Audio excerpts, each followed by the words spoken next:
Since ancient times, the lending of money at interest has attracted attention, discussion, and condemnation.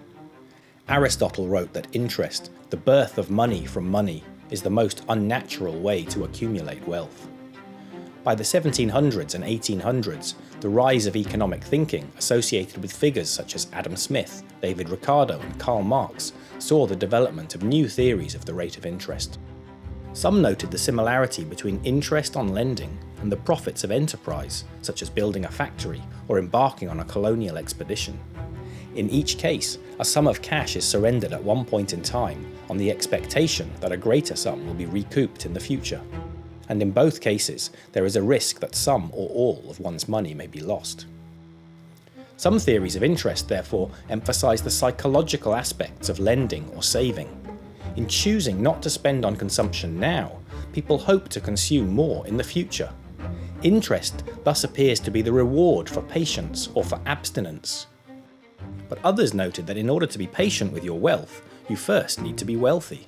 The poor cannot very well choose not to spend. Likewise, evidence of abstinence among the wealthy is hard to come by. Those who believe in the parallel with investment in enterprise also emphasize technology. If patience determines the supply of money for lending, then the prospective returns on creating new productive machinery determines the demand for borrowing. And these returns, so the story goes, depend on the state of technological advancement. Time is therefore crucial. Time of abstinence, the time needed to build new productive capacity or to produce consumption goods. Interest, it appears, is the very price of time. These ideas regard interest as driven by so-called real factors, the patience of savers and the technological constraints on business investment. But what then of money? It seems fairly obvious that interest is connected to money and that money is connected to banking. When the central bank imposes high interest rates, the policy is referred to as tight money. Some have therefore argued that the rate of interest has less to do with preferences and technology and more to do with money and banking. Keynes argued that the rate of interest is not the price of real productive capital, it is instead the price of illiquidity. Faced with an uncertain future, people will wish to hold their wealth in a readily accessible liquid form, such as cash or bank deposits. Interest, then, is the reward for giving up this liquidity and holding wealth in less liquid but more productive forms. Some go further and argue that the true meaning of interest is to do with its distributional consequences. The rate of interest determines the relative incomes of creditors and debtors. These debates remain unresolved.